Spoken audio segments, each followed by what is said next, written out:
There's more to your wheel than you probably give credit for. It's more than just the thing that your tire's attached to and looks cool to impress your friends. Designed into each and every passenger car and truck wheel are design features that are shared and have a purpose. That's why your wheels are probably more advanced than you give them credit for. And in this video, we'll talk about those features, some of the things you need to take into consideration when you're sizing, and maybe just a little bit more. Should be a good video. I'm sure it's been a time or two when you've looked at your brand new wheels just before those tires got mounted and wondered, what are those features for? Why does it look like that on the inside? Or you've gone through an online retailer and saw these sizes, and some of them are done by offset, and then some of the other ones are done by backspacing. What does that all mean? Why do they do it that way? And how do they relate to each other? Or do they at all? Well, today we're going to talk about that, and that's part of what this video is all about. But we're going to start with these features and why they're there and why they matter when it comes to your wheel's fitment.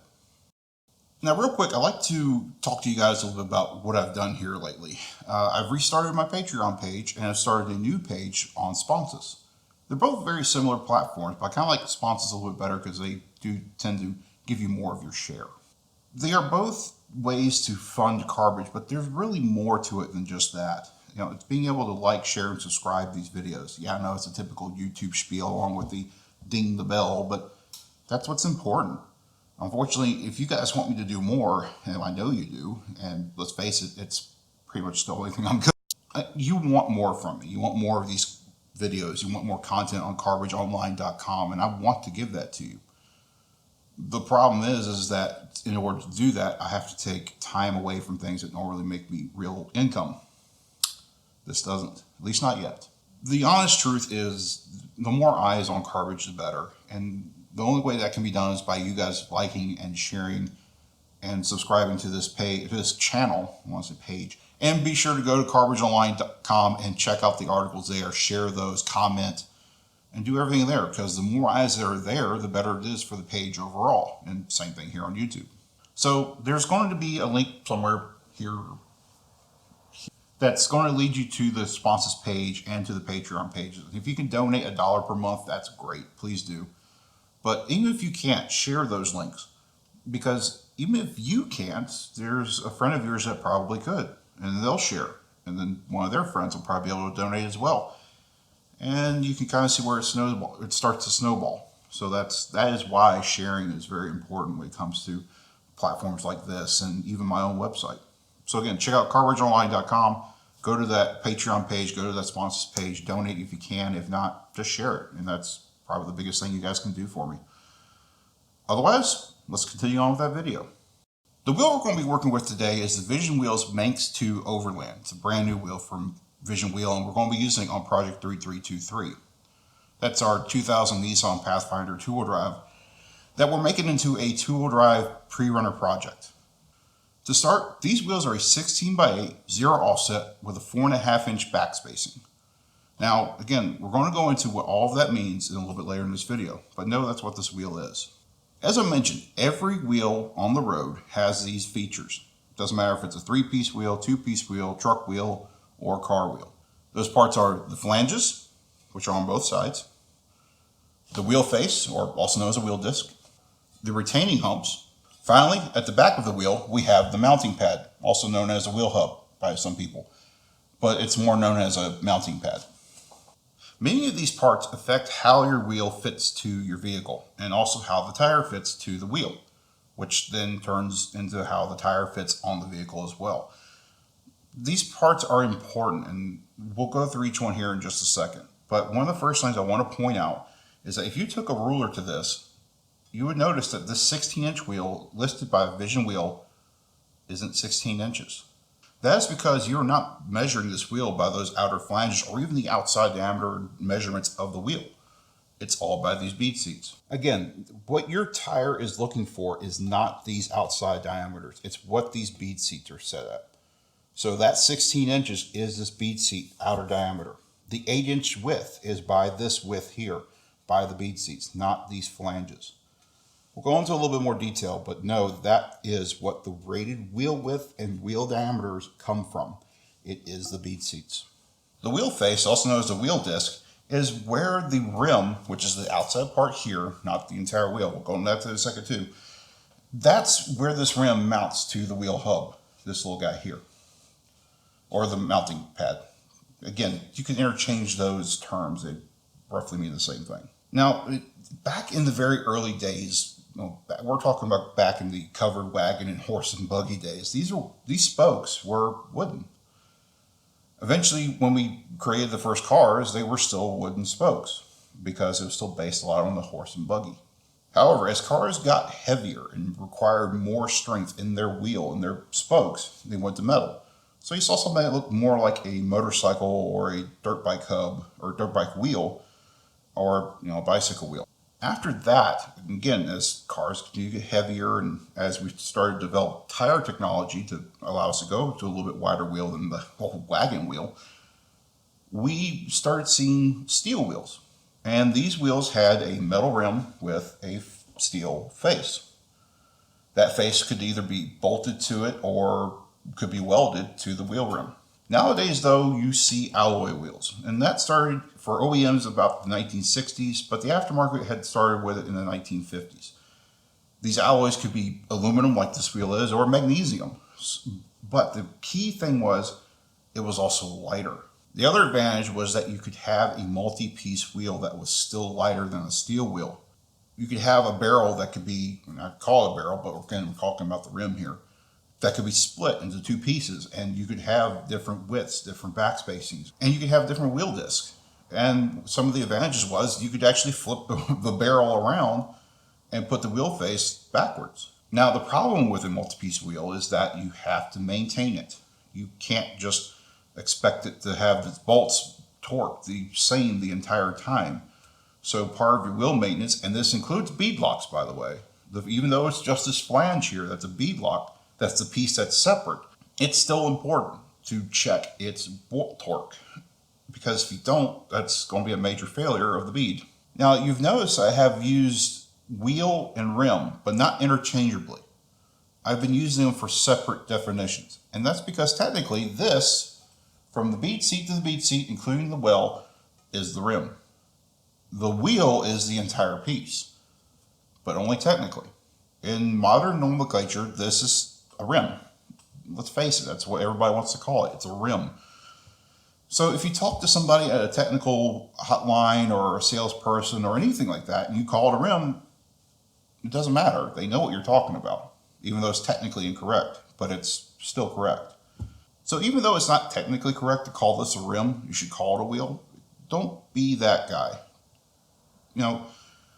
It's acceptable to say that this is a rim. It's okay. You don't have to be that jerk that goes around and corrects everybody. I mean, if you end up being that guy, you just go out and look like a pretentious The bead seats are where your tires beads mount to the wheel. Kind of, obvious by the name. But it's retained not only by the flanges, but also these retaining humps. So where the tire bead seats is actually retained by these humps and your flanges. So that's why these things are still important into the design of your wheel. Now, the most important part is making sure that your tire is at the proper inflation. Go too low in pressure, take a corner too hard if you're an off-road tire, or both, and you can end up debeading your tire, which isn't good. It could end up with, you crashing your vehicle or hurting somebody or worse, death. This dip here is known as the well or drop center, and its sole purpose is to make mounting a tire easier. Because as you're trying to mount the bead over the rim, you need a place for that bead to move around. And let me kind of demonstrate it here. Give me just a second. So if you're not familiar with a tire, this is the bead, this little thing here. And it's actually a bundle of cords that seats on the wheel and retains tire pressure and the mounting. As you lower the tire on, you need to have a way of moving this bead around on the wheel, or you can end up stretching this bead and damaging it. This can result in something as inconvenient as a tire leak, or it could actually tear this out. have seen both happen. It's never good. So that's why it's also important to lubricate the bead as you're mounting it. So not only do you need the room, but this needs to be lubricated with something like soapy water or special gels that you can put on here and mount to the rim. By the way, those tires are the Yokohama Geolandar MT G003. Those are also the tires that will be going on Project 3323 and being mounted to these wheels. We'll talk about how to mount tires in a little more detail in another video, including how to balance them and how to use proper machines, and how not to do all that. There are two ways the wheel can be designed. It can be a front mount like these Manx 2 wheels, or it can be a rear mount. Now, if the purpose is to help make mounting a tire easier by allowing the bead somewhere to go as you're stretching it over the tire, why are there two different types of mounts? Why do you need that? Well, the reason you do that is for a wheel designed with a deep lip. As you can see, that deep lip can only be achieved if you have the space for it. With the well being here, this is all the room you have for a deep lip. Basically, you don't have it. But let's say this wheel was a reverse mount with the well at the back. You now have this much room to have a deeper lip. Finally, we have the mounting hub, or the wheel hub, or the mounting pad. I've heard it called all three, so don't be afraid to use one of those. This is where the vehicle's hub mounts to the wheel. In some vehicles, they are mounted by the center bore. That's what centers the wheel. Now, on other cars, they use either a lug-centric or a mag seat style lug. And that has a shank that comes through this center hole, or these holes here, and actually centers by the lug nut. In my particular case, I'm going to be doing a hub-centric mounting. Now, you're probably wondering if that's true. Did I have to have that center bore made to my size? No. Many aftermarket wheels, including these Manx 2s, have this center bore larger than the largest vehicle they expect to see these actually mounted on. These are 110 millimeter or 4 11/32 of an inch in diameter. My Pathfinder has a 100.3 millimeter or 3 15/16 inch outer diameter center bore. For me, I'll have to use a set of hub-centric rings that will mount inside of these wheels and allow me to have a hub centering. Again, at least on the rear. For the front, I'm going to be using spacers so that my tires clear my struts. Those will use the hub-centric rings on the spacers, but then the lug nuts are going to center the wheel. So it still works, and we'll go into spacers in that mounting video as well, because it's all going to be in one whole thing. Since we're at this point and close enough to start talking about the measurements and how the considerations you need to have for your vehicle, let's go ahead and start talking about that. But first, a message from Vision Wheels. An evolution of the original 398 Manx, the Vision Wheel 355 Manx 2 Overland gives your truck or SUV a modern yet clean off-road look and performance. Available in 15x7.5, 16x8, and 17x9, as well as 5, 6, and 8 lug bolt patterns. The Manx 2 Overland features a stylish concave look on most sizes. All sizes retain the split-spoke wheel face that made the novel Manx design stand out to begin with. All the Manx 2 Overland wheels come with a Vision logo center cap, while the logo is also embossed on the wheel. The Manx 2 Overland is a perfect choice for those looking to stay with a smaller diameter wheel but wanting to gain a modern look. The Vision Wheel 355 Manx 2 Overland is available at your favorite Vision Wheel retailer and installer. A lot of how your wheel is measured is based on its rating. It's not based on the flanges or the outer diameter of the wheel. I mentioned that before. Let's take a little closer look. So this Manx 2, it's rated as an 8-inch wheel. But when you measure from flange to flange, it's actually 9 inches. And that's because you're adding in the half-inch diameter of each flange. So that's 8 plus half, which is 8 plus 1 inch, which is 9. Didn't mean to make you feel dumb, but that's probably how the kids deal with it. Anyway, so backspacing and offset are essentially two means of an end of the same goal, but each does tell something different at the end of the day.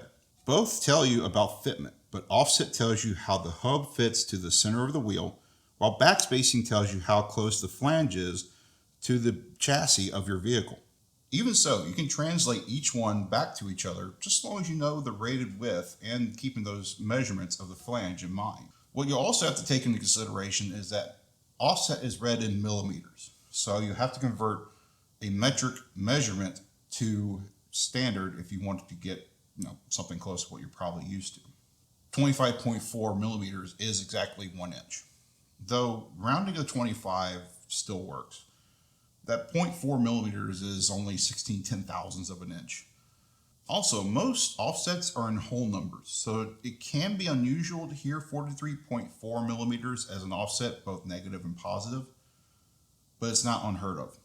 Since offset is based off of that rated wheel width and how the hub mounts in comparison to the center of that wheel width, it's still very easy to figure out where your backspacing is going to be. What you have to keep in mind is that you'll be also taking negative and positive measurements into consideration. With a positive offset, this hub is closer to the face of the wheel, whereas a negative offset puts it closer to the back of the wheel. A 0 is dead center. Again, dead center to the rated wheel width. Now that we know all of that, we can go and translate backspacing to offset and back again. To do that, let's use an example. We're going to go with a rated wheel width of 10 inches and an offset of 0. Now, we know that rated wheel width is 10 and half of that 10 is 5. But then we need to add that ½ inch for the flange. So the backspacing is going to be 5.5 inches. Conversely, let's say this 8-inch wheel here has an offset of 25. Again, because we know that's a 25 millimeter offset, we know it's positive as well because it didn't say negative. Because it's a positive 25 millimeter offset, the wheel mount is closer to the wheel face by 25 millimeters, 1 inch. So now that we know the rated wheel width is 4 inches. Then you add that ½ inch for the flange and then the additional 1 inch for the offset. It's a 5.5 backspacing. Both wheels have the same backspacing and they could fit on the same vehicle. The problem is that how does it fit here? And that's really where offset kind of comes into play. It tells you a little bit more about how it fits this way than it does over here in the backspace, but it still gives you that little bit of a clue too. But once again, the key thing to know through all of this is the rated wheel width, which you're told by the manufacturer. You're not looking for the overall width, you're looking for this width. And then you can go by the half mark where it is positive or negative, and then this ½ inch flange. So again, if you want to figure out your backspacing and you only have offset, you just need to convert that millimeter to inches by dividing by 25. Then you add that to the center of the wheel, and then you add your ½ inch flange. And every wheel is like that. So that's it for this video. Next up for these wheels and tires is the mounting and balancing. And again, I'm going to show you how to do that with both a machine and how to do it by hand, and show you the difference between doing the typical stick-on weight balancing and bead balancing, because if you're doing this by hand, you probably don't have a balancer either. And I'll show you how that actually works, because bead balancing is something that's rather effective. For now, be sure to check out carbageonline.com and be sure to check out our responses and Patreon pages. Again, if you can't donate $1 per month, share it. You never know, you have a friend or several friends that can, then they have several, and then they have several, and so on and so forth. And of course, I must do this YouTube spiel by saying, please don't forget to subscribe, like, comment, share, and ding the bell. And also, YouTube, don't demonetize me. Wait, YouTube probably doesn't like that part. I've been Justin Banner of CarbageOnline.com, and I'll see you in the next one.